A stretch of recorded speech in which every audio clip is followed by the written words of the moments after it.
Su sustancia está hecha de evocación, recuerdo, rememoración y de lo que toma del porvenir. Porque es una parte fundamental de nuestra identidad. Somos nuestra memoria. El programa de Lina que nos lleva de viva voz con los especialistas. Muy buenos días, esto es Radio INA. La Secretaría de Cultura y el Instituto Nacional de Antropología e Historia los invitan a acompañarnos en la emisión de la serie Somos Nuestra Memoria.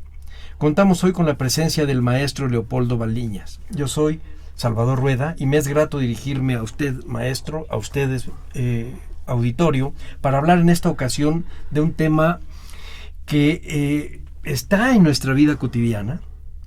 A veces repunta, a veces es como de veras la punta de un iceberg, y que ahí lo tenemos siempre como un problema a resolver, el de las lenguas indígenas frente al español.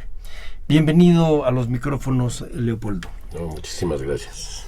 Quisiera yo comenzar con una cita de Octavio Paz, muy corta, que leyó él en su discurso cuando recibe el premio Nobel. Dice: las lenguas son realidades más vastas que las entidades políticas e históricas que llamamos naciones.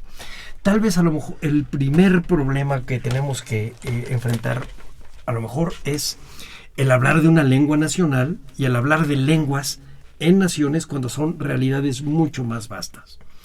Vamos empezando para calentar motores, Leopoldo. Ajá, sí. ¿Cómo podríamos definir a las lenguas indígenas? ¿Qué las definiría?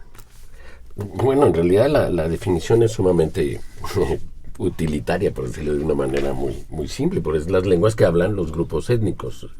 Y los grupos étnicos se definen como aquellos que históricamente han vivido, habitado en el continente americano, ¿no? Uh-huh. No limitado nada más a México.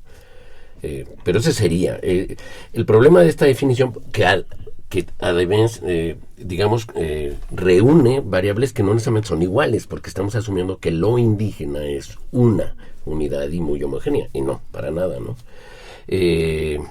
Pero bueno, porque obviamente esto tiene que ver con qué es propiamente lo que hablan los indígenas. Con esta variable, el español también sería una lengua indígena. Sí, claro, sobre todo el español en México. El español en México y en el particular que hablan en las regiones, que no es igual a nuestro español urbano o al español estándar que se pueda decir, ¿no? Sí, yo recuerdo en algún programa anterior, tú y yo estábamos platicando sobre los distintos españoles que hablamos en México, algunos arcaísmos, algunos regionalismos, etcétera. Y eso, además, aplicado a los grupos indígenas hablando español, nos lleva a un túnel que no sabemos para dónde va. Si puede ser un español que tiene su origen en el siglo XVI o en el siglo XX. Sí, exacto. Sí, es independientemente de su origen, son lenguas vivas.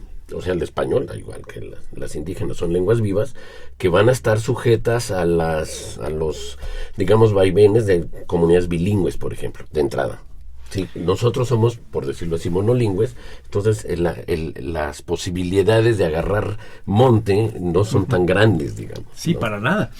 Y además son más vastas que el concepto de nación. Fíjate que yo quería empezar con un problema, a lo mejor para ir de hoy para atrás. Uh-huh. Alguna vez que estuve yo en San Diego, tuve algún trato con gente a la que llamaban latinos, uh-huh, pero en realidad eran mixtecos. Uh-huh. Hablaban muy poco español, algunos nada de español, y hablaban mixteco e inglés. Sí. Y sin embargo son considerados como latinos. Ahí rebasa la lengua mixteca no solo la región oaxaqueña, sino incluso las fronteras nacionales, y posiblemente esa sea la tendencia cultural a futuro. No, ha sido la tendencia eterna. Okay. Digamos, la amplitud latina o sea, hablando del Imperio Romano o los imperios romanos. Es decir, las lenguas efectivamente no se contienen a las fronteras, por eso no son entidades porque se mueven con la gente. Claro, aquí hay migraciones que son milenarias y se mueven con ellos. Se mueven con ellos. Sí, es verdad. El poblamiento de América sería quizá el mejor ejemplo. O el poblamiento del mundo es el mejor ejemplo. Y poniéndolas, encasillándolas forzosamente, así como lo hemos hecho en las fronteras mexicanas, ¿cuántas lenguas indígenas hay ahora? Siempre cuando se hace el número, créeme, las instancias gubernamentales no se ponen de acuerdo.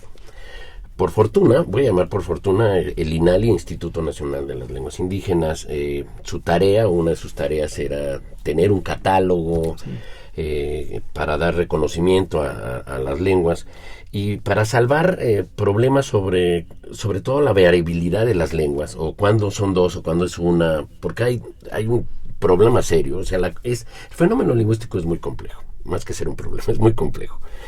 Y entonces el INALI lo que hace es reconoce lo que el INALI llama 68 agrupaciones lingüísticas para evitar el nombre de lengua, idioma o dialecto que están muy cargados de ideología o de valoraciones.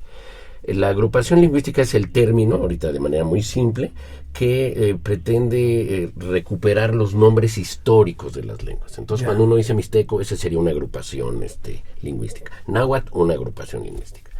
Al interior, cada agrupación lingüística, por una serie de criterios en donde participaron especialistas, hablantes, etcétera, se propone el concepto, que es lo que se maneja de variante lingüística, y ahí son 300, eran 364, ahorita digo porque uso el copretérito. Eran 364, en donde para definirse, se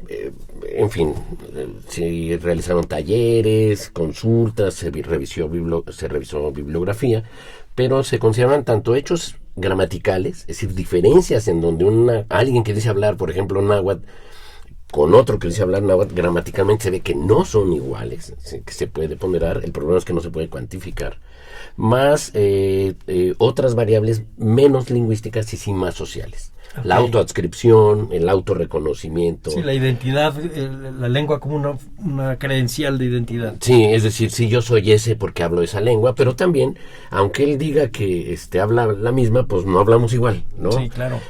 O no nos entendemos, que hay situaciones verdaderamente impresionantes de entendimiento, porque el entendimiento es un comodín muy barato, ¿no? Sí lo entiendo, no lo entiendo. En realidad, creo que conté la anécdota la vez pasada, no sé, de que mi papá decía que entendía el como gallego a un brasileño el 75%, y yo le decía, ¿y ese 25% están los verbos?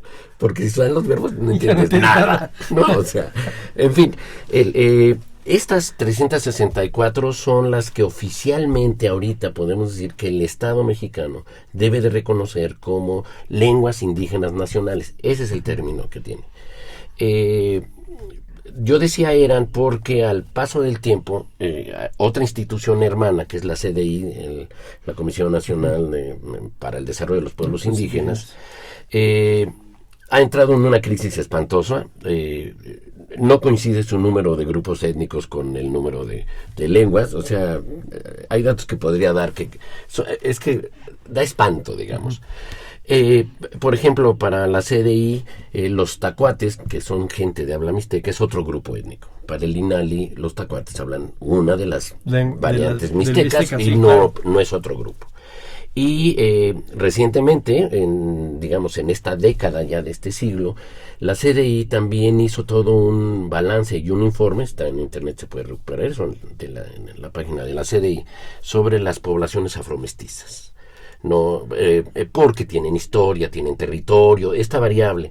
Y solo uno de ellos, de esos grupos, el de los llamados mascogos, que son de Coahuila, con una historia muy compleja y muy interesante y muy invisible a la historia, sí, tienen lengua propia, ¿no? Ya quedan muy pocos hablantes. Entonces, pero esa lengua no está todavía reconocida porque para eso se necesita que haya trámites legales. Mascogos. Los mascogos. ¿Y ellos son ¿de qué grupo étnico? ¿Cómo se identifican? Los mascogos, es muy fragmentario lo que voy a decir. Los Mascogos, cuando está en la conquista, voy a llamarle conquista inglesa de Norteamérica, grupos indígenas de las tierras que van siendo dominadas se van hacia el sur, hacia las tierras dominadas por España y por Francia. Los movimientos, los refugiados son eternos, digamos, constantes. Llegan a la parte de la Florida y esos grupos de indios se mezclan y van generando un grupo que se va a llamar seminoles. Sí, ¿no? Los seminoles. Los seminoles. Una asociación con los negros también. Sí. Porque también huyen negros. Ya. Es decir, y cuando ya España pierde la Florida y Francia pierde sus posesiones, vamos a decir que las pierde, pues estos grupos migran ahora para salirse y los seminoles fueron, bueno, como todos los grupos, o la mayoría de los grupos, muy amenazados, muy golpeados por las sociedades, en fin, y van huyendo y llegan a Texas cuando Texas todavía es mexicano, por decirlo así, porque ahí hay digamos, un lugar a salvo, digamos. Pero Texas se independiza. Bueno, a la larga llegan a México y son vecinos de los Kicapús. Ya. Sí, pero llegan ellos con población negra. Y ahorita ellos son incluso les dicen afroseminoles, porque son seminoles con, digamos, mezcla, la palabra me pesa, pero bueno, ahorita no voy a cuidar eso, de población negra. Y la cultura es una simbiosis de culturas indígenas, negras y mexicanas. Pero efectivamente es una historia totalmente invisible. Nadie se hubiera imaginado que un grupo, una rama seminol, está en Coahuila. Sí, ¿no? Y bueno, esto yo no lo sabía, es decir, esto es a raíz de que uno se mete a estar trabajando. La CRI ya les dio reconocimiento en 2012, y esto es importante porque ya son reconocidos constitucionalmente o legalmente como grupo indígena. Ya. ¿No? Es con decir, los derechos que tiene exactamente, el artículo 2, digamos, sí, ¿no? Sí. Con las salvedades. El problema es que su lengua no. Es decir, su lengua no es de estas lenguas reconocidas como lengua nacional, que es una lengua criolla, es una lengua muy especial, ¿no? Sí. Pero bueno, pero no importa, es decir, bueno, no importa y sí importa, pero al menos, ¿y cuántos otros grupos no habrá? Ese sería uno. ¿Cuántos grupos puede haber? Y hasta dónde no estamos discutiendo un falso problema. Es decir, es un problema entre intelectuales y que hay que traducir a la aplicación de la ley y a una serie de proyectos y políticas públicas. Y de derechos. Es decir, los mascogos deberían tener los mismos derechos, por ejemplo, que tienen los Kicapús, de tener paso libre a Estados Unidos. No lo tienen. Es un grupo, es decir, y otros, ¿no? O sea, otros, tener apoyo institucional, que la SEP los trate de una manera especial. Al decir especial es porque es una obligación del Estado atender la diversidad cultural y lingüística. ¿Se puede saber más o menos cuántos hablantes de mascogo hay? Sí, como 20. Es decir, es una lengua, no, es decir, la invisibilidad de los grupos, el maltrato de la sociedad nacional, lo estoy haciendo muy generalizado, pero es decir, trato de que en las palabras vaya parte del peso, a ver si se genera efecto, en fin. Esas hacen que la gente vea intrascendente el uso de la lengua, como si fuera un accesorio. Sí, claro, además al pensar que solamente son 20, se imagina que el peso real es muy poco, cuando no. Con una sola lengua que se pierda, es decir, el último hablante de esa lengua, se pierde todo un concepto de mundo. Sí, y concepto de mundo y de sociedad, es decir, de valores. Sí, hay por el español y por la tradición se habla de pérdida, ¿no? En realidad, yo sería más cínico, yo diría, no, hay una como glotocidio, es decir, no se pierden las lenguas. No es algo que uno despierte y diga, ay, ¿dónde dejé mi idioma? Sí, claro. No, es resultado de un conflicto social duro y una decisión por parte de los hablantes para no hablar. Eso en tiempos modernos. Sí. Ahorita vamos a irnos hay cosas para que atrás. feas, sí. Le dieron a don Miguel León Portilla un merecido honoris causa. Él escribió un libro que a mí siempre me ha gustado, que se llama Culturas en Peligro. Uh-huh. Y hablaba de entre otras cosas, las culturas norteñas y las lenguas norteñas. Él estudió a la gente de California y la desaparición de las lenguas de California en el siglo XVIII. ¿Qué se tiene de eso? ¿Cómo haces tú para poder de repente estudiar, o solamente estás viendo la huella de algo que ya pasó? No, hay es decir, por lo regular queda gente mayor que por seguridad o por el destino no aparece que habla la lengua indígena, ¿no? O sea, es muy difícil saber, en realidad, sí, cuándo es el último hablante, porque a la larga luego resulta que hay otro viejito. Sí. Es decir, porque la gente luego no acepta que lo habla, ¿no? La variación numérica en los censos del INEGI se debe a que muy seguramente cuando les preguntaron hace 20 años si hablaban la lengua, todos decían que no, porque era un estigma. Sí, claro. ¿No? Pasa el tiempo, ellos ya tienen una estrategia política o social diferente, ahora les da orgullo, aunque no sean hablantes plenos, por llamarlo de alguna manera, de aceptar que lo son, ¿sí? Y entonces, y los números crecen, o sea, mientras que la población de México crece 7.7% en 5 años, estoy hablando del censo del 2010 al conteo, bueno, la encuesta intercensal del 2015, hay números de población, bueno, de hablantes de lengua indígena que crecen 30%. Sí, claro. O sea, esas son... Quiere decir que no estaban registrados. Lo más seguro es que no estén registrados. O grupos que estaban fuera, mixtecos en California o en Chicago claro. o en la Florida, que regresan. Es decir, que esa es otra de las características, ¿no? Las lenguas no tienen geografía propia. Se la apropian, se mueven, etcétera, ¿no? Pero bueno, es parte de sí, las bueno, y de la historia y de la vida social. Sí. Siempre hemos pensado que hay una lucha, no siempre, pero en los últimos años hemos pensado que hay una lucha entre el español como lengua nacional y las lenguas indígenas con sus propios derechos. Sin embargo, a mí no me enseñan ninguna lengua indígena. Sí, no. Nosotros vivimos en Michoacán, como te decía yo la vez pasada, y el español que hablamos es un español muy arcaico. Y no sabemos... Muy michoacano. Sí. Y usamos muy pocas palabras en purépecha, por ejemplo, y muy pocas palabras en náhuatl, y no hay ninguna enseñanza de la lengua para nada.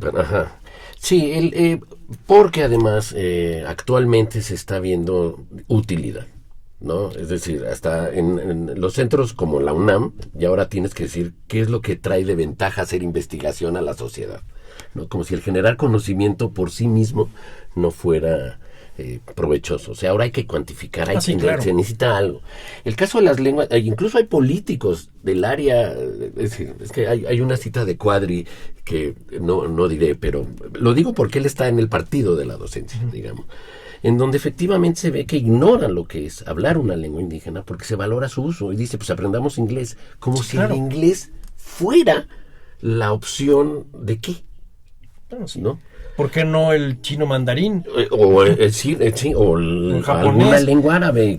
Es decir, si uno se quiere ir a Dubái, no sé. Bueno, pero si pensamos efectivamente que si tratamos de imaginar cómo puede ser el mundo de aquí a 50 años, probablemente el inglés tampoco vaya a ser una lengua útil.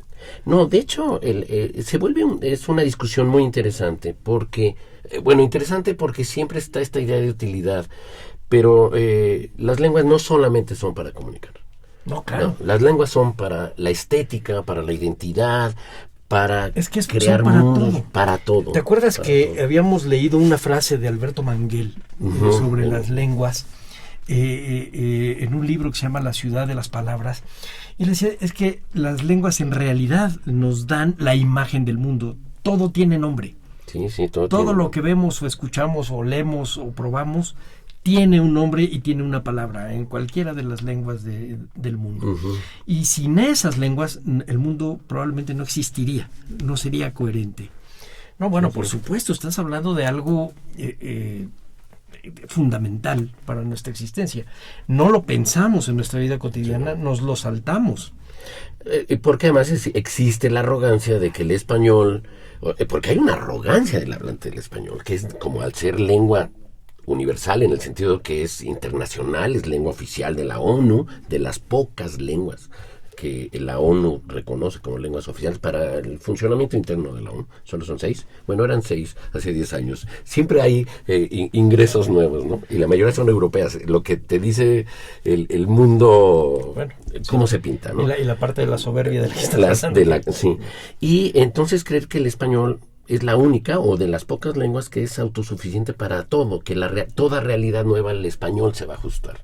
No, eso lo hace cualquier lengua.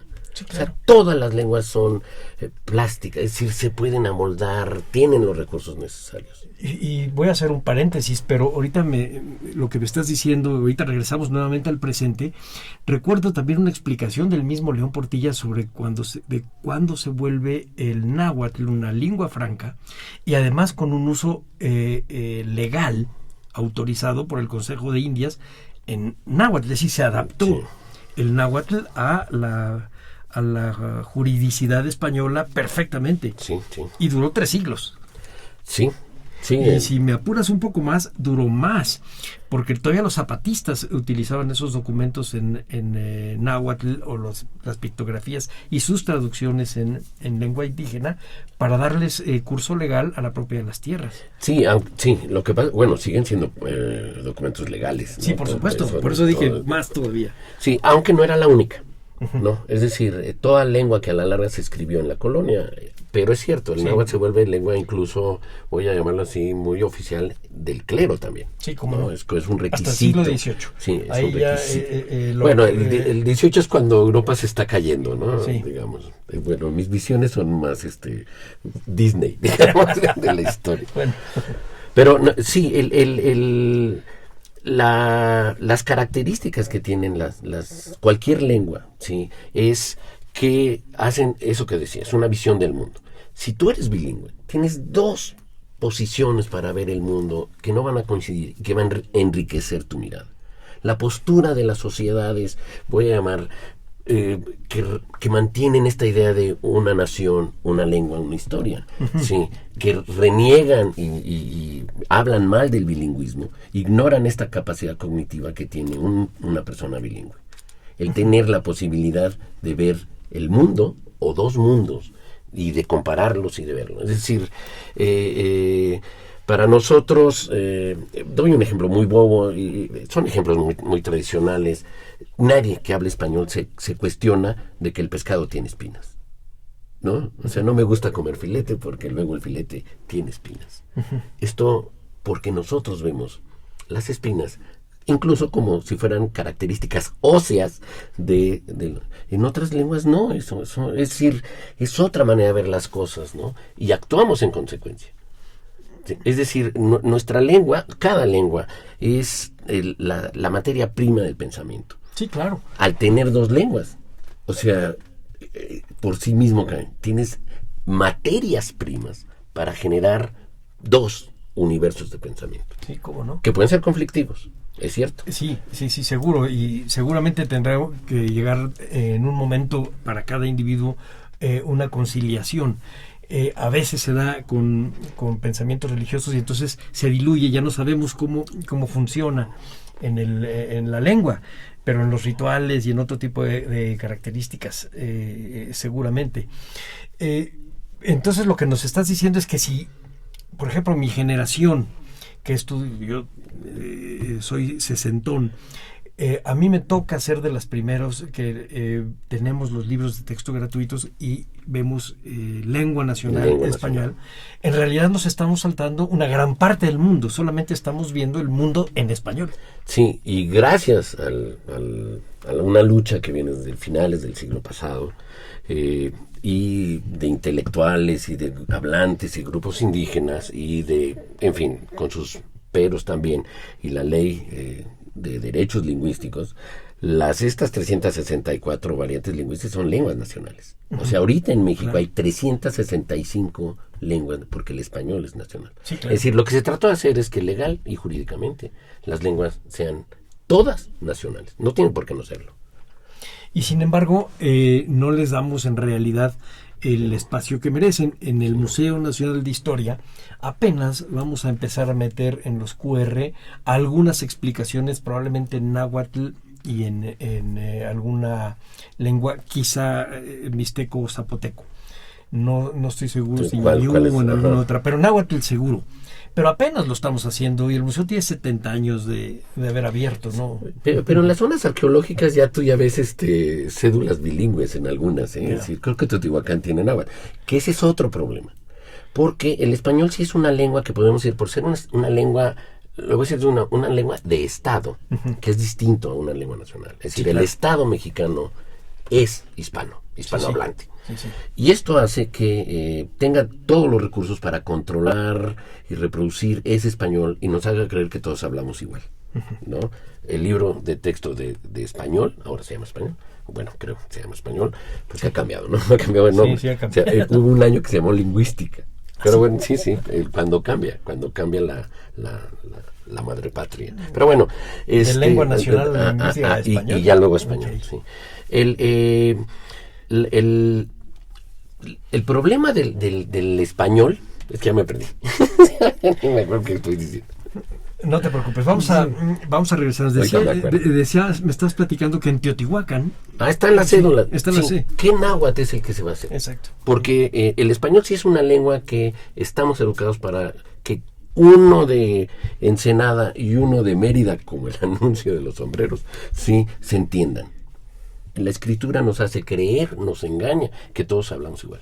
Sí, claro. Todos, aunque sabemos que no hablamos igual, ¿no? Pero a lo mejor sí escribimos igual, ¿no? Sí, Leopoldo? sí, pero tenemos ese control. En las lenguas indígenas esto no existe. Al no existir, la variación es monstruosa. Sí. Sí, se llaman igual y entonces se les trata a las lenguas indígenas hipervariables como si fueran homogéneas discursivamente como el español. Sí, porque sí. el español tiene un control, ¿no? Entonces cuando se dice, y es la propaganda que hay, ¿no? Es decir, es que se oye que bueno, sí cuestiono, pero tampoco tengo yo la respuesta. Se traduce la cédula al náhuatl. ¿A cuál náhuatl?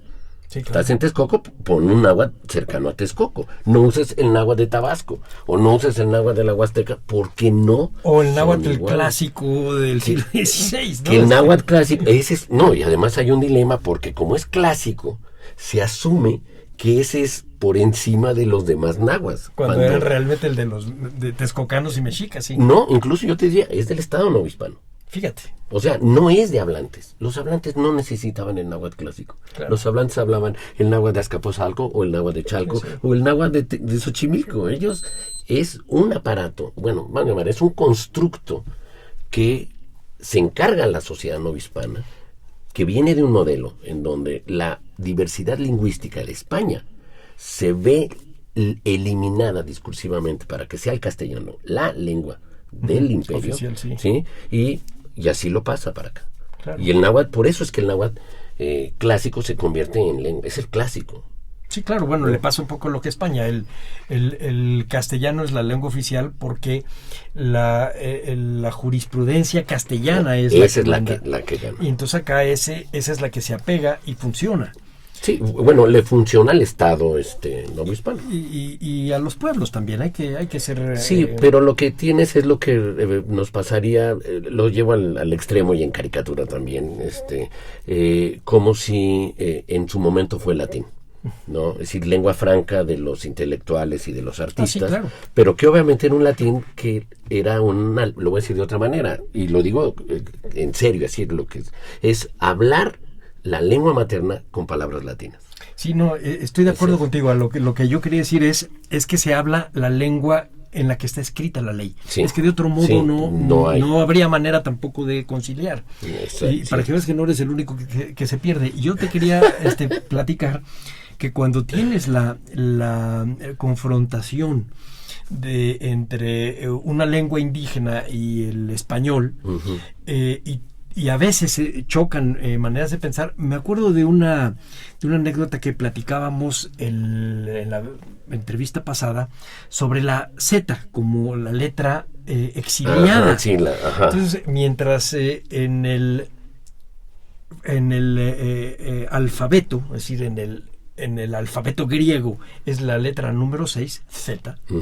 En el latino es la última, porque hubo un senador que decía que cuando se pronunciaba esa palabra hacías el gesto de los muertos, y entonces la idea era prohibirla y la dejan hasta el final del abecedario. Entonces por eso la Z está al final. Efectivamente hay una serie de cosas que te obligan a hacer unos cambios. Algunas veces son irracionales, pero tienen que ver con nuestros miedos y con nuestra manera de ver el mundo. Y las valoraciones, bueno, obviamente todo está lleno de valoraciones, porque es darle, es decir, romper la equidad de las valoraciones, ¿no? O sea, las letras, todas son letras, no, ahora hay que darles, en el México finales del siglo pasado, las letras prohibidas para las lenguas indígenas eran la K, la W y la H, porque no son lenguas, no son letras productivas del español histórico, ¿no? O sea, un grupo étnico quería escribir, por eso uno puede saber cuándo una lengua indígena se empezó a escribir previo a los 80s, porque no tiene todavía la K o no tiene todavía la W, es cierto, porque eso. son letras prohibidas. Claro. El purépecha, por ejemplo, sí, no tiene W, sí, porque se empieza a escribir antes de la lucha por decir, no, o sea, no, nosotros no vamos a escribir en español, vamos a escribir en cada lengua, y el recurso es el alfabeto latino, es decir, incluso quítale, o sea, ahorita lo puedo decir con más, es el ASCII. sí. Sí. O sea, las letras que tienen ahí son las que voy a usar. El QWERTY y eso, Sí. bueno, ok. Bueno, vamos a hacer un paréntesis para recordarles que el tema en esta ocasión son las lenguas indígenas frente al español y frente al concepto de nación. Para hablar de esto contamos con la presencia del maestro Leopoldo Baliñas, que es especialista en lenguas, en los problemas que nos plantea en un momento dado pensar en la lengua como el instrumento y la herramienta con la que construimos un mundo. Y resulta que esta herramienta solamente en México son 364 variantes. Sí. O sea, tenemos una herramienta difícil. Sí, muy difícil. Sí, de hecho, el gran dilema que surge, el más evidente de principio, es los materiales educativos. Ya. ¿No? El mixteco se dice que tiene 81 variantes. Me interesa el ejemplo del mixteco, porque el mixteco es una lengua cuya distribución geográfica es, bueno, obviamente ocupa 3, 4 estados, ¿no? Es decir, pero de todas maneras, o sea, la diferencia de una comunidad a otra comunidad, son mixtecos diferentes. Sí, sí. Y hay mucho en juego, están los prestigios comunitarios, están los prestigios de la persona, porque él ya hizo un libro, etcétera. Okay. Pero cuando la SEP, voy a pensar en inocencia, la SEP hace un libro en mixteco para apoyar la educación de los niños mixtecos, pero lo lleva a la comunidad donde ese mixteco no se habla, no es aceptado. A mí me tocó en la historia cuando uno sale a campo, sí, dormir sobre paquetes de libros, porque decían, estos no son los libros nuestros. Y además, ¿no? Ya diciendo, tenemos derecho a los nuestros. Sí, no, y además diciendo, ¿y por qué los hace fulano? Con la desgracia o la perversa desgracia, que ahorita creo que se está salvando, pero voy a mantener mi idea de que no se está salvando.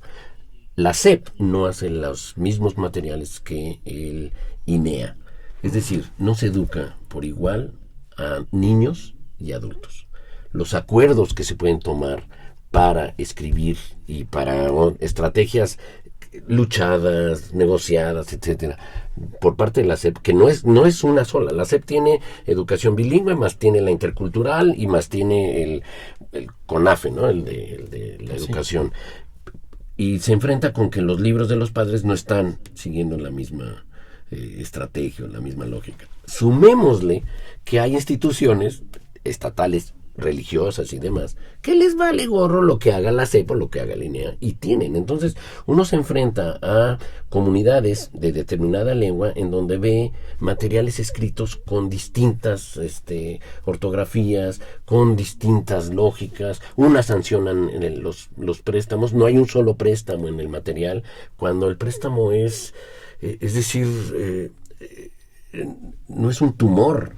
Es una característica natural de todas las lenguas. Sí, cuando estás hablando de préstamos lingüísticos. Lingüístico, sí. Exacto, sí. Sí, perdón por la obviedad. Si no te voy a decir, préstamos. Es una lana. Pero fíjate que estás tocando algo que si lo hubiéramos platicado hace, te gusta, unos 30 años, nos hubiera sacado alguna roncha con mucha comezón. Hace unos 30 años, cuando estaba en el Instituto Lingüístico de Verano, yo recuerdo la gran polémica por sacar las Biblias en lenguas. Y claro, nosotros traíamos aquí arriba el asunto del imperialismo y que seguramente era, pero básicamente estaban cuando menos respetando la posibilidad de que la palabra de Dios en este caso, y por tanto la ley cristiana, fuera leída en su idioma. Sí. Un asunto que no es nada nuevo, es lo que hizo Lutero en el siglo XVI. Y es lo que ahora en el país vecino del norte quieren cortar. O sea, al quitar hasta el español de la página de la Casa Blanca, etcétera, no es más que una tontera. Pero nos da el tamaño del proyecto que realmente hay que tener en la mesa cuando tratamos de enseñar en lenguas indígenas. Sí, ¿Qué queremos hacer? Sí, y estamos hablando de enseñar cuando el mundo educativo no es el único. Está el mundo, digamos, de salud, en términos de cuidados previos antes. Es decir, la salud no nada más es curar, ¿no? Me es diste un prevención. ejemplo la vez pasada. Platícanos ahorita el ejemplo. Termina de decirme esto y nos vas a platicar el ejemplo. Sí, más otro tipo. Es decir, para mí es una vergüenza que CONACYT ponga, porque CONACYT lo ha hecho, que solo se pueden hacer trabajos en español, no en lengua indígena. Ahora, que no tengan la capacidad de tener a la gente que hace esos trabajos, porque hay anécdotas, hay experiencias. Hay un grupo de mijes que tuvo un proyecto que recibió mención honorífica en uno de los certámenes de CONACYT. La historia no la sé bien, porque me hace enojar antes de oír la historia. Pero que, o sea, que no, porque la lengua no te hace ni más ni menos. O sea, y la ciencia y el conocimiento se maneja en cualquier idioma. Pero claro. ¿No? Y los mijes hicieron su proyecto, un grupo de mijes, de científicos mijes, y lo único que recibieron fue mención honorífica. A raíz de eso, en la siguiente convocatoria, se pide que sea solo en español. Bueno, ahí, como decía Leonardo Sciascia, las responsabilidades tienen nombres y apellidos. Ahí no es la institución, ahí hay alguien con nombre y apellido que algún día tendrá que avergonzarse de lo que hizo. Sí, bueno, esperemos.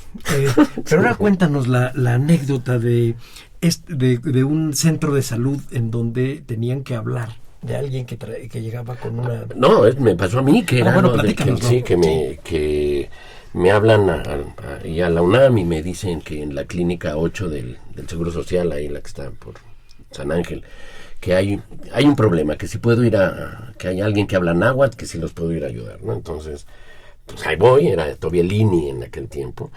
Llego y es un médico que me dice, bueno, este paciente no habla español, tiene apendicitis, nos urge operarlo, pero pues, no sabe que tiene apendicitis y además tiene que firmar la autorización.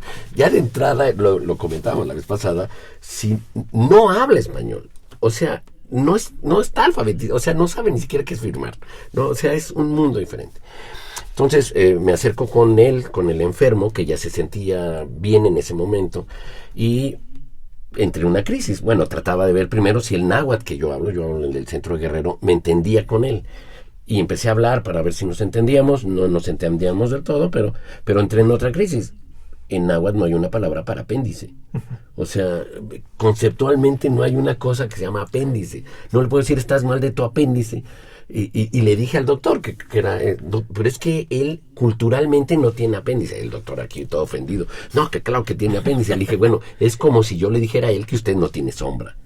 Claro. ¿No? Para el mundo, el hablante de una cultura, y estoy suponiendo que él, en su cosmovisión, tiene esta idea de que el cuerpo humano tiene sombras, tiene partes calientes y partes frías, y que la sombra, o puede ser una o varias, si se pierde, genera enfermedades. ¿No? Dije, pues es como si no tener sombra. Claro que tengo, no. Para el mundo de él, usted puede tenerla o no. O sea, usted no tiene la menor idea de lo que usted habla. Sí. No tiene que ver con la luz. Es otra cosa. Es una parte del cuerpo. Sí. Algo que en nuestra visión ni siquiera se plantea. Se plantea. Ujú. Sí, Ni siquiera tener dos, ¿no? O sea, es así de... Y me acuerdo que quedaste, que nos ibas a contar el final de la anécdota porque se nos vino el programa encima. No, bueno, es que obviamente le empieza a dar un dolor duro, un cólico, y entonces vienen las enfermeras a ayudar y le van a meter la sonda. Y la sonda se mete por el recto.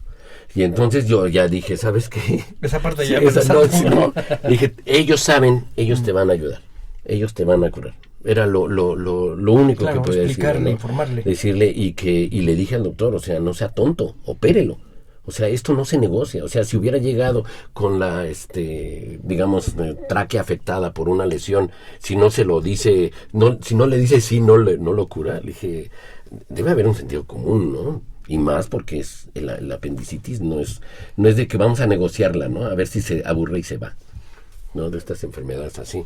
Pero bueno, y como esas hay varias, ¿no? O sea, pero esta es la que a mí me tocó vivir, y cuando se ve la necesidad, en muchos lados hay, no en muchísimos, en donde debe haber gente que conozca la lengua de la gente que es atendida en los centros para saber de qué están hablando. Y ahora, por ley, tendría que ser así. Por ley debería ser. La diferencia de aquella época que te toca a ti participar en esto a la de ahora es que hoy tendría que hacerse así. Sí, debería haber, por ejemplo, debería ser en las escuelas de enfermería, en las mismas de medicina, por dar estas como si fueran las únicas, pero al menos estas, sí, la posibilidad de que haya clases de la lengua, porque es gente que va a tratar con gente, ¿no? Y al tratar con gente va a tratar con maneras de ver el mundo, maneras de ver su cuerpo, es decir, hace poco también tuve, esto es incluso para que la otredad no sea tan otra, sí, estaba con la Mara, mi esposa, y le dije, es que le dolía, me dice, me duele la boca del estómago, y le dije, a ver dónde, y me señala el ombligo. Le dije, bueno, tu boca del estómago no está donde tengo yo mi boca del estómago, ¿no? Hicimos una reflexión, cuando nos duele la panza, nos duele desde aquí hasta el vientre. Sí. ¿No? Quiero ver si alguien que no es decir, pensando que estamos y vamos a China y le decimos que nos duele la panza, ¿no? Sí, Es claro. decir, ¿qué es lo que va a entender el médico? ¿Qué es como si fuera un universal las partes del cuerpo? Pero ni siquiera vamos a China. ¿Qué tal si nosotros fuéramos a un lugar en Oaxaca en donde el médico es un mixteco y le decimos eso? Que nos duele la panza. Sí, exacto. Y eso me lleva a una pregunta como ponernos del otro lado de la mesa. ¿Qué va a pasar entonces o qué deberá pasar con el español en la enseñanza en las escuelas? Las escuelas en los lugares de población indígena. Me tocó participar, he sido muy afortunado en ese sentido, a principios de los 90 en un proyecto educativo en la Sierra Tarahumara. El equipo participaba, era Marta Tello, una antropóloga inteligente, brillante, muy comprometida, Luis Reigadas, en fin, o sea, gente muy comprometida y un gran equipo, ¿no? De profesores, hablantes, etcétera. Y parte del proyecto no cuajó por razones políticas y de otra naturaleza, pero era la idea de que la educación, y yo lo sigo pensando, esa es mi idea, en las zonas indígenas debe ser monolingüe en la lengua del niño, es decir, en su lengua materna. En su lengua materna. Pero debe haber las instancias, no en primero, no en kinder o en preescolar, no en primero de primaria, sino cuando ya está madurado o va muy madurado en las estructuras lingüísticas propias, para que se enseñe español como segunda lengua.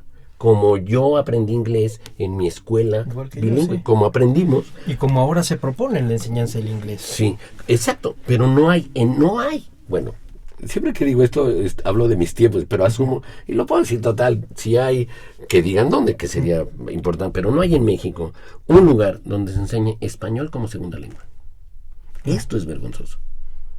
El español en las comunidades indígenas no se enseña, se impone, se castiga, entra con la vara, como se diría de forma antigua.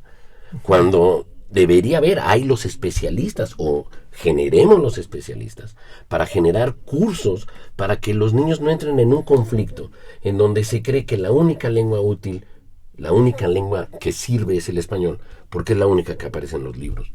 Cuando O sea, también para ellos hay luna, para ellos hay luz. Sí, es decir, hay materiales, o sea, también hay un libro, incluso nada más, que se llama sobre nanotecnología, escrito en Mije. Okay. O sea, y hay más, ¿no? O sea, no hay límites, pues es que no hay límites, los límites nos los imponemos nosotros. Y argumentos como no hay dinero o no hay disponibilidad, claro. cuando uno dice, o sea, en fin. Pero creo que eso, más allá de que no hay dinero y esto, una vez que, y es por supuesto, una fantasía mía, que en un momento dado lo que va a privar será la razón, Ojalá.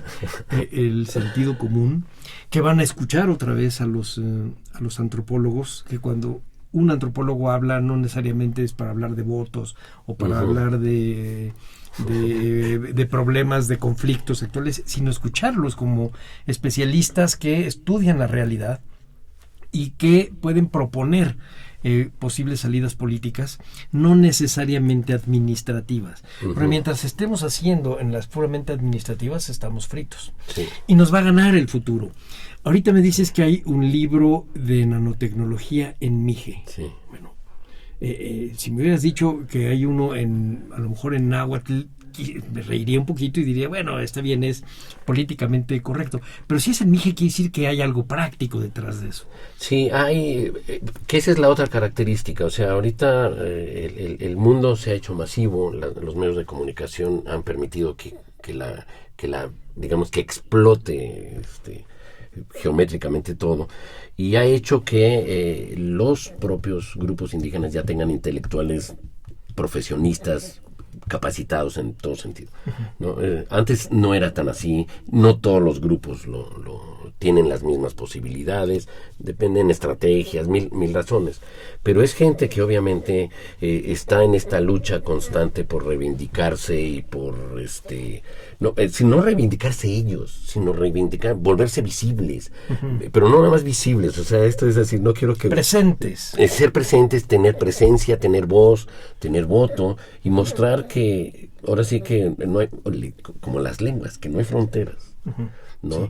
Y no es el único, o sea, obviamente yo conozco así, un mundito así, uno va yendo y ve, es más conocida la literatura indígena porque hay una asociación de escritores indígenas, pero esa es la parte, no lo menosprecio, pero es la parte lúdica, es la parte estética. Hay otra parte de conocimiento, hay otra parte que debe de hacer accesible, es decir, que un niño que habla una lengua indígena, que habla triqui, pueda tener una educación, que sea hablante de triqui, pueda seguir hablando triqui y que esté preparado de manera competitiva con alguien que habla otra lengua o el español para tener acceso a las ingenierías, a las tecnologías. Exactamente, etc. Sí. Pero déjame picarte la cresta y ser un poco sangrón contigo. No, la parte lúdica no hay que despreciarla. Yo pienso, por ejemplo, en canales de radio en donde pasen música moderna en lenguas indígenas. Hay punks otomís. Es decir, claro, hay hip hop en otras lenguas. Es decir, insisto, no hay límites. Ahorita ya no hay. Quizá tampoco antes. Pero no, yo creo que antes, como lo decías tú hace un rato, el límite lo poníamos nosotros. Sí. Es decir, nuestro mismo esquema mental en español hacía que no viéramos a los otros. No estaban en un concepto más que como indígenas. Y ahora hemos visto que no, que en realidad ese tiene muchos detalles que los convierte en parte de un mundo mucho más complejo y más lleno. Sí. Y que tenemos que atender. Sí. Y que tenemos que atender, además, viendo también un poco para atrás. El problema del ángel de la historia es que mueve las alas y va destruyendo y se sigue para adelante. ¿Cuántas lenguas indígenas han desaparecido? ¿Y cuántas hay en peligro de desaparecer para volver a tocar lo de León Portillo? No, son muchísimas porque muchas ni siquiera lo sabemos. Pero traigo una pequeña lista porque obviamente de memoria no me la sé. Nada más del siglo pasado. ¿Sí?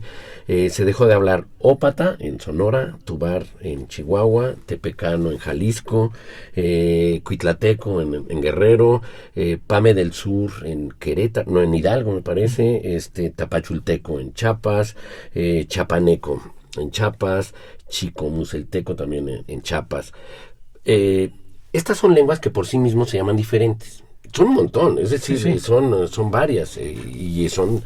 Y eso es para que agarres, digamos, las más o menos conocidas. Yo he leído libros de estudios sobre los apaches del siglo XIX. Hay más de 20 variantes de apache que seguramente no se quedan más que en lipanes y en... Sí, exacto, ¿sí? porque Y las todos los listas demás se son... fueron, ¿sí? Ujú. Sí, de hecho, estuve realizando un trabajo, es una casualidad el trabajo y las valoraciones, porque obviamente cuando se habla de lenguas en peligro entramos en qué medir, es decir, Sí, no... claro. Y el INALI tiene su propio esquema de las 364, hay publicaciones que dicen cuál es el estado a partir de sus criterios, que es demográficos y proporción de hablantes, etcétera. La CDI también utiliza otro tipo de parámetros, pero ignora las variantes lingüísticas, y entonces te habla de náhuatl y incluye náhuatl de Durango con náhuatl de Puebla, y las vitalidades de las lenguas son muy distintas, ¿no? Sí, claro. También está la UNESCO que tiene especialistas y tiene, porque su programa es universal o mundial, y también tiene su lista de lenguas amenazadas. Está el Atlas de las lenguas amenazadas de la UNESCO, consultable en internet, con mapa, datos, etcétera, ¿no? Y también está, a propósito del Lingüístico Verano, Ethnologue es una revista digital y publicada que se hace es decir, es como el gran catálogo de las lenguas mundiales, ¿no? Y también tiene su valoración de cada las lenguas. No coinciden, no coinciden. Yo hice un trabajo comparando. El Seri es una lengua que para una institución es una lengua ya amenazada, y para otros está todavía muy viva, porque son las variables. Dentro de esta tendría que ser un trabajo demasiado particularizado, porque la realidad no se puede generalizar. O sea, si yo hablo, el náhuatl tiene futuro. ¿El náhuatl de dónde? Voy a dar un ejemplo. El de Xochimilco, ya no se habla náhuatl en Xochimilco, ¿no? Y si quedará un hablante, y si queda un hablante, ya no se habla. Y lo único que queda es aquel trabajo que hizo Orcasitas sobre los zapatistas. Y arriba de Milpalta, ¿no? Esto lo digo porque cuando yo digo que estas son las lenguas desaparecidas, cuando yo ya lo veo en términos de variantes lingüísticas, el náhuatl de Colima ya no existe, el náhuatl de Chiapas ya no existe, para el INALI ya no existe el náhuatl de la costa de Guerrero, ya no existe el náhuatl pastor para el INALI. Es decir, para decir que para el INALI y para otros, es decir, y cuando hablamos de lenguas que dicen, es que el maya tiene muchísimos hablantes, sí, pero cuando exactamente, si dejas de ver el mosaico y te dedicas a una parte, puedes ver vitalidades, pero también puedes ver lenguas sumamente amenazadas.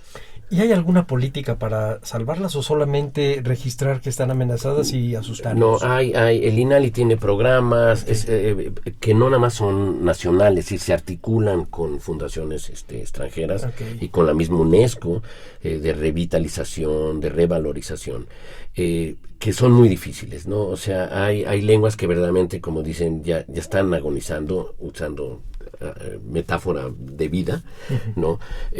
Porque se necesitaría, es decir, no basta que se hable. Es decir, ahorita hablábamos de la parte lúdica, sí, porque la parte lúdica es esencial del humano y de las lenguas. Es que para las lenguas es importante, perdón que te interrumpa, sí. porque en el momento que hay una literatura o música o algo en donde en donde le permita esta transmisión, tiene un aliento nuevo. Mientras sea solamente hablado dentro de su casa y dentro de su calle y de su barrio, creo que sí está en vías de extinción. Sí, hay una analogía muy, muy boba, pero para mí es muy, muy representativa. Las lenguas indígenas mueren en la cama. Es decir, el lugar último donde se llega a hablar una lengua es la habitación. Antes era la cocina, ¿no? El mundo femenino por excelencia. Estamos hablando de las comunidades indígenas. Pero efectivamente, cuando uno me tocó estar en la costa de Michoacán, oía niños hablar en la costa de Michoacán, en un lugar que se llama Ostula, el náhuatl se oía en la calle. Ahorita vas a Ostula, si puede, si uno puede, porque si no la situación, está muy, y ya no se oye el náhuatl en la calle. Es decir, se está recluido en los ámbitos domésticos, perdiendo toda posibilidad de socialización. O a lo mejor están en California también en ámbito doméstico por las políticas de migración, pero está por ahí. La curiosidad es que Estados Unidos revitaliza las lenguas. Sí. porque lo que se vuelve es, ya no les sirve el español. Ahora lo que les sirve es su lengua materna, Sí, claro. porque les permite la solidaridad familiar o grupal. Es la lengua de la emoción, es la lengua del sentimiento, la lengua del conocimiento. El inglés es la lengua de mercado. Sí, claro. ¿No? Es para salir a la calle y más o menos Exactamente. moverte. Llama la atención que grupos indígenas, cuando van a Estados Unidos, revitalizan más fuertemente la lengua. Lo que te decía yo de los mixtecos. Sí, que hablan el mixteco. Y Bueno, hay una comunidad fuerte también purépecha en Estados Unidos. no, bueno, en Estados Unidos hay comunidades indígenas mexicanas, unas incluso de muchísima antigüedad. Hay una comunidad yaqui en Arizona que tiene ya 100 años y hablan un yaqui que podemos llamar es yaqui de Arizona. Claro. ¿No? Ellos sí se quedaron. La mayoría de los grupos mexicanos van y vienen porque el compromiso, que esa es otra característica también despreciada por la sociedad occidental. Y lo decías tú de otra manera, es cuando uno debe respetar a sus antepasados, ¿no? Y a sus santos patronos. Es decir, el compromiso de un indígena, lo estoy diciendo de manera muy general, es el compromiso con su comunidad, y por eso hay que tener cargo, hay que cumplir con las obligaciones comunitarias. Entonces se van para sobrevivir, o la familia sobrevive, pero saben que tienen que regresar porque deben de cumplir sus tareas con sus antepasados o con su familia. Así, claro. ¿No?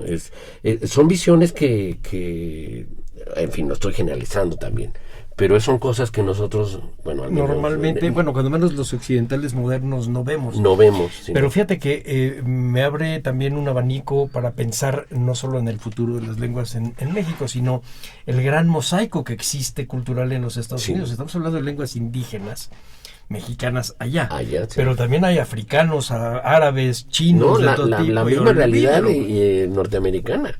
También hay lenguas indígenas allá. Además, entonces, si no está tan fácil darle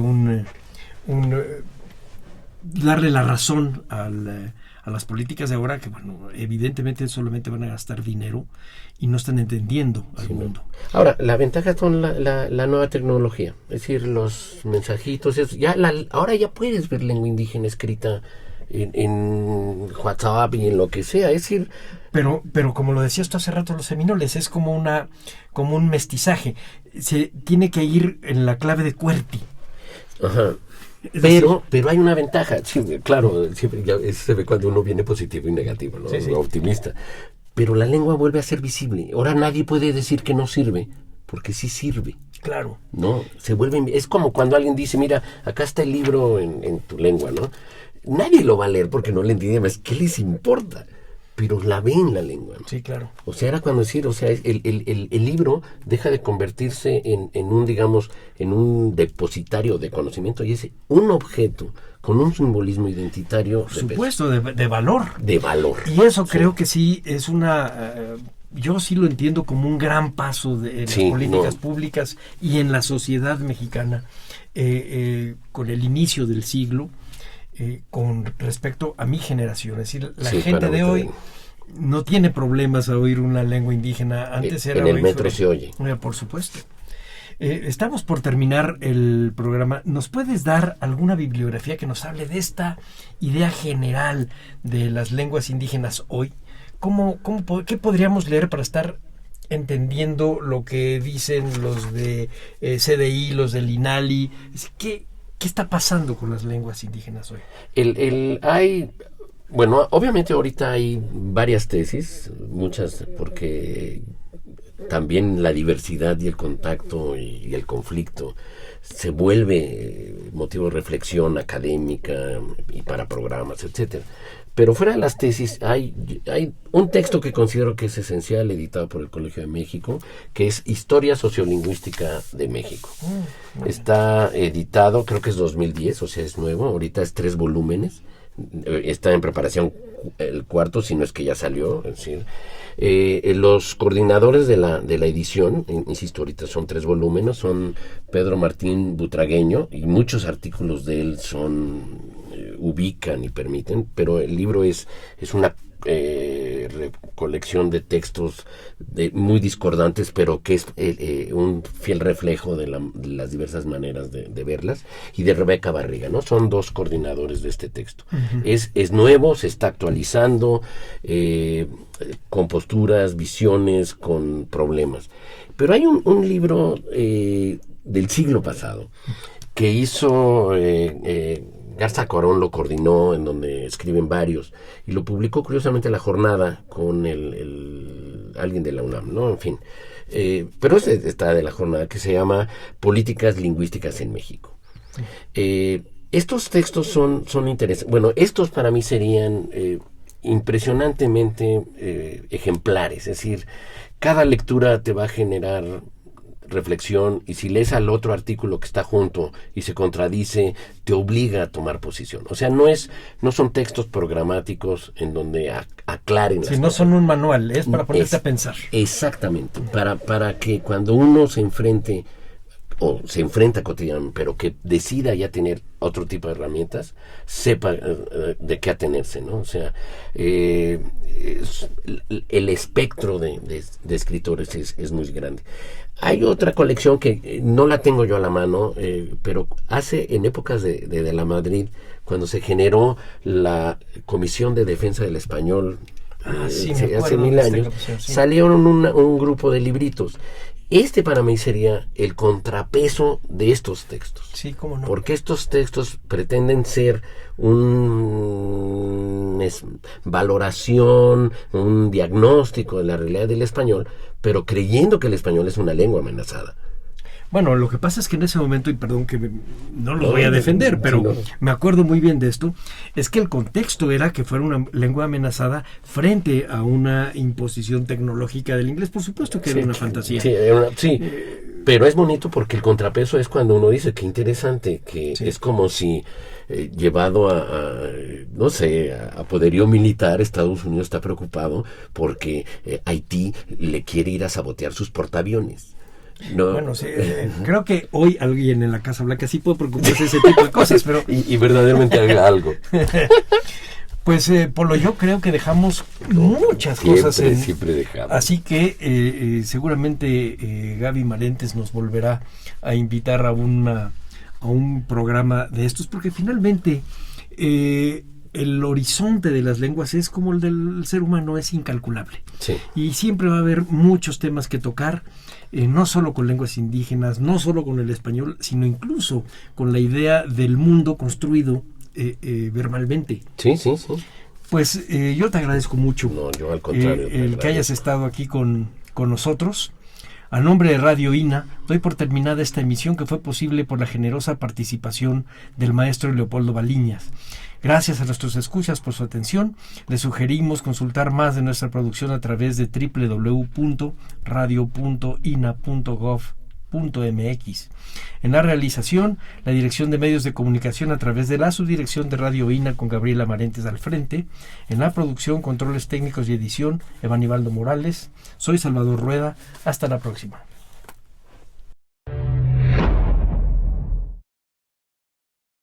Las opiniones y comentarios aquí expresados son de entera responsabilidad de quienes proporcionan la información y no representan necesariamente las opiniones de Radio INA ni comprometen el pensamiento editorial del Instituto Nacional de Antropología e Historia.